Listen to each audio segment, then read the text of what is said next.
శ్రీ గురుభ్యో నమ. గురు బ్రహ్మ గురు విష్ణు గురుదేవ మహేశ్వర గురు సాక్షాత్ పరబ్రహ్మ తస్మై శ్రీ గురవే నమ. సదాశివసమారంభం వ్యాసశంకర మధ్యమాం అస్మదాచార్య పర్యంతం వందే గురు పరంపరాం. అపార కరుణాసింధం జ్ఞానం శాంతరూపిణం శ్రీ చంద్రశేఖర గురుం ప్రణమాముదామహం. శ్రీ గురుభ్యో నమ. గణాధిపతయే నమ. సారస్వతిక మంజూష 6వ భాగంలోంచి ఈరోజు ఎపిసోడ్ 5 చెప్పుకోవాలి. 4లో ఛత్రపతి శివాజీ తల్లి జిజయ గురించి అంత బాల్యం నుంచే బుద్ధియోగం ఉండాలని చెప్పేసి చెప్పుకున్నాం. ఇప్పుడు నెక్స్ట్ ఎపిసోడ్ అంటే ఎపిసోడ్ 5లో ఇప్పుడు చెప్పుకోవాలి. ఇప్పుడు ఇవాళ ఏంటంటే కదలి. బంగారు వర్ణంతో మెరిసిపోతూ మధురమైన రుచితో కాలంతో నిమిత్తం లేకుండా ఎల్లవేళలా భగవంతుని సన్నిధిని నిలుచు కదలి. భగవంతునికి పెట్టే నైవేద్యాలలో కదలీ ఫలం అగ్రస్థానం వహిస్తుంది. దీనికి రంభాఫలం, చక్కెరకేడి, అమృతపాడి, అరటిపండు అని పలు రకాల పేర్లు ఉన్నాయి. కదలి అంటే సామాన్యమైంది కాదు. దుర్వాస మహర్షి భార్య దంపతులిద్దరూ పర్ణశాలలో నివసిస్తున్నారు. దుర్వాస మహర్షికి కోపం ఎక్కువ. అలసిపోయి ఉన్న దుర్వాసుడు ఒకనాడు సంధ్యా సమయంలో పడుకుని గాఢ నిద్రలోకి జారుకున్నాడు. సాయం సంధ్యావందన విధులు చేయవలసిన సమయం అయింది, కానీ ఆయన లేవలేదు.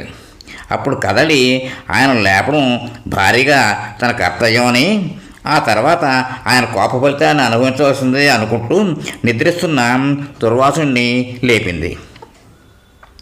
దుర్వాసుడు తనకు నిద్రాభంగం కలిగించేందుకు పట్టలేని ఆగ్రహంతో కళ్ళు తెరిచి భార్యను చూశాడు. ఆయన కన్నుల నుండి కోపాగ్ని జ్వాలకు కదలి భస్మీభూతం అయిపోయింది. విచక్షణ కోల్పోయిన దుర్వాసుడు జరిగిన అనర్థానికి పశ్చాత్తాపుడై బాధపడ్డాడు. కానీ జరగాల్సిన అనర్థం జరిగిపోయింది. చేసేదేమీ లేక మౌనంగా ఉండిపోయాడు. కొంతకాలం తర్వాత దుర్వాసుని మామగారు కుమార్తెను చూడడానికి వచ్చారు. ఆయన కుమార్తె గురించి విని తనను చెప్పిస్తాడేమో అని భయం ఉన్నా జరిగిన విషయం చెప్పేశాడు. మామగారిని క్షమాపణ కోరుతూ భస్మీపట్లమైన తన భార్య భస్మంలోంచి ఒక చెట్టును తన తపోబలంతో సృష్టించాడు. అదే కదలీ వృక్షం. మామగారితో, ఇదిగోండి మీ కుమార్తె కదలి. ఈమె ఈ రూపంలో ఇక భూమిపై కలకాలం ఉంటుంది. అంతేకాక ఈ కదలీ వృక్షం నుండి వచ్చే కదలీ ఫలం రూపంలో భగవంతుడు చేసే వ్రతాలు నోములు అన్నీ శుభకార్యాలలో ప్రముఖ స్థానంలో ఉండే గౌరవాన్ని పొందుతుంది అని వరమిచ్చాడు. అందుకనే ఆలయాల్లో చేసుకునే వ్రతాలు, పూజలు, అరటిపండును తొక్కదీసి దేవుని ముందు ఉంచి కదలీ ఫలం అని నివేదన చేస్తారు. కాలాలతో సంబంధం లేకుండా అన్ని కాలాల్లోనూ కదలీ ఫలం విశిష్టత ఇది. అంతేకాదు, ఆంజనేయునికి కదలీ ఫలాలతో అర్చన చేస్తే అనంత ఫలాలను అందిస్తాడని పరాశర సంహితలో చెప్పబడింది. కదలీవన మధ్యస్థం పూజేత కపీశ్వరం తస్య పుణ్యఫలం ప్రోక్తం గణితం కోటి సంఖ్య. హనుమత్ పూజ అరటి తోటలో చేస్తే అది 1,000,000 రెట్లు ఫలితాన్ని ఇస్తుంది. ఆవర్తయం త్రివారంతు కదలీవన మధ్యగా అన్యత్ర 100,000 కోత్యావృత్తి ఫలం లభేత్. అరటి తోటల మధ్య 3 మంత్రం జపిస్తే ఇతర తోటలు జపించిన దానికంటే 100 రెట్లు 100 కోట్ల సార్లు జపించిన ఫలితాన్ని ఇస్తుంది. ఎంగిలి అంటనే పవిత్ర వృక్షం కదలి.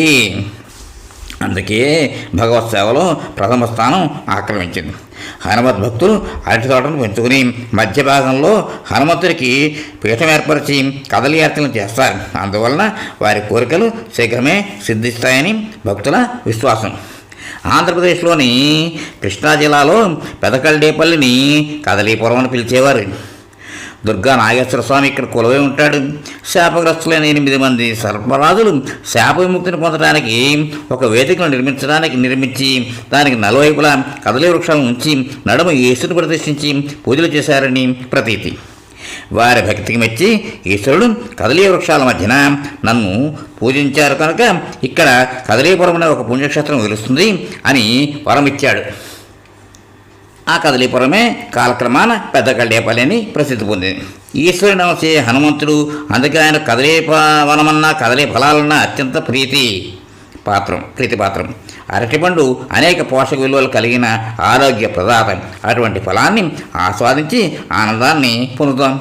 ఇక్కడ మరో విశేషం ఏమిటంటే పెద్ద కల్డేపల్లి ప్రముఖ సాహితీవేత్త కళాతపస్సు కర్మయోగి అయిన శ్రీ వేటూరి ప్రభాకర శాస్త్రి గారి జన్మస్థలం. వీరు మాస్టర్ సివివి గారి భృక్తరమిత తారక రాజయోగంలో ఒక మీడియం వారు యోగం ద్వారా ఎందరినో స్వస్థలు చేసి మృత్యుముఖం నుండి కాపాడారు. అటువంటి చరిత్ర కలది పెద్ద కల్డేపల్లి. ఇప్పుడు ఇంకో టాపిక్, మహాశక్తి మైసూరు చాముండేశ్వరి. మణిద్వీపవాసి అయిన శ్రీ లలితాదేవి లోక కళ్యాణార్థం అనేక అవతారాలు దాల్చింది. అందులో పరమాద్భుతమైన మహాశక్తి అవతారమే శ్రీ చాముండేశ్వరి దేవి. అష్టాదశ శక్తిపీఠాలలో ఒక శక్తిపీఠమైన అమ్మవారు 5 అడుగుల ఎత్తుతో పూర్తి మేలి బంగారంతో మలచబడింది. అమ్మ పేరుల మీద జరిగే మైసూరు ఉత్సవాలు జగత్ ప్రసిద్ధమైనవి.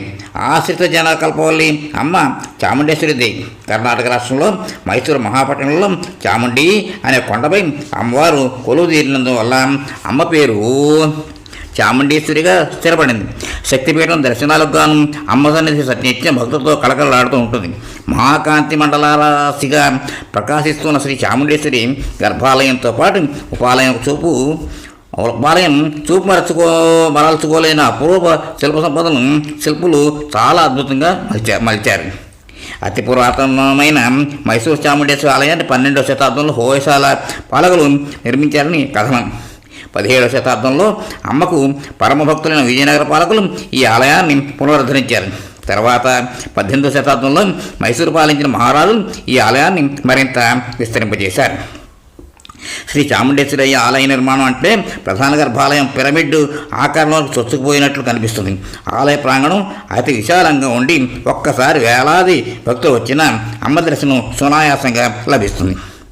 మందస్మిత వదనారందయ్యి తేజమూర్తిగా తదేకంగా మనవైపే చూస్తూ తన అపార కరుణామృత వర్షాన్ని చేస్తూ ఉన్న ఆ జగన్మాతను నీడి వెనుకకు మరల రావడానికి మనస్సు అస్సలు అంగీకరించదు. త్రికరణ శుద్ధిగా అమ్మను మొక్కుకున్న మొక్కును అతి శీఘ్రంగా నెరవేరుస్తుంది. శత్రుభయం ఉండదు, విరోధులు మిత్రులవుతారు. పెనువిపత్తులు లాంటివి ఆపదలు, నష్టాలు, కష్టాలు అన్ని కన్నీళ్లు అమ్మ తన గోల్డ్తో తీసివేసేస్తుంది. ఈ మహాక్షేత్రంలో అతి సుందరమైన పెద్ద మండపం ఉంది. అమ్మ ఆలయ ప్రాంగణం సత్యలోకాన్ని, వైకుంఠాన్ని, కైలాసాన్ని తలపింపజేస్తూ ఉన్నందువల్ల ప్రతి భక్తుని అమ్మకు దర్శనం మరలా చేసుకోవాలనే సంకల్పం కలుగుతుంది. పూర్వం మహిషాసురుని రాక్షసుడు లోకకంటకుడై దుష్ట పరిపాలన చేస్తున్నాడు. అతని రాజ్యానికి రాజధాని ఈనాటి మైసూరు పట్టణం. సమస్త లోకవాసులను గడగడాడిస్తూ మహర్షులను మునులను భావిస్తూ యజ్ఞయాగాదులకు ఆటంకం కలిగిస్తూ ఉన్నాడు. వీడి మితిమీరిన ఆగడాలను సహించలేక బ్రహ్మ విష్ణు మహేశ్వరులు సమస్త దేవతలు ఒక మహాశక్తిగా ఆకృతి దాల్చారు. ఆ ఉగ్రశక్తియే చాముండేశ్వరి. ఈమె దుర్గాదేవి సింహవాహిని అయి దివ్య ఆయుధాలతో 9 రోజులు మహిషుడితో పోరాడి 10వ రోజున వాడిని సంహరించింది. సమస్త లోకాలకు శాంతి లభించింది. ఈ సంఘటన గుర్తుగా చాముండి కొండపై కొలువు తీరింది. ఈ దివ్యక్షేత్రంలో హిందూ సంప్రదాయంలోని ప్రతి పండుగను ఘనంగా నిర్వహిస్తారు. ఉగాది, దీపావళి చాలా ప్రత్యేకంగా నిర్వహిస్తారు. అక్టోబర్ నెలలో జరిగే దసరా ఉత్సవాల అంబరాన్ని తాకుతాయి. అక్టోబర్ నెలలో జరిగే దసరా ఉత్సవాలు అంబరాన్ని తాకుతాయి. ఈ ఉత్సవాలను చూడడానికి ప్రపంచం నలుమూల నుండి కూడా భక్తులు వచ్చి అమ్మను ఆరాధించి పునీతులవుతారు. ఈ ఉత్సవాలను ఇప్పటికీ మైసూరు మహారాజు వంశీయులే నిర్వహిస్తూ ఉంటారు. డజన్ల కొద్ది ఏనుగు అంబారీలతో ఉత్సవానికి ప్రత్యేక ఆకర్షణగా కళాబృందాలతో కదులుతూ ఉంటాయి.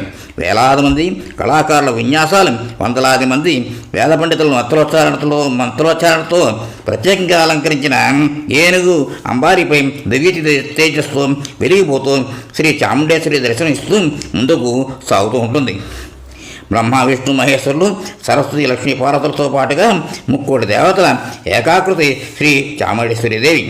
ఆమె దర్శనం ఈ జన్మకు దక్కిన గొప్ప వరం.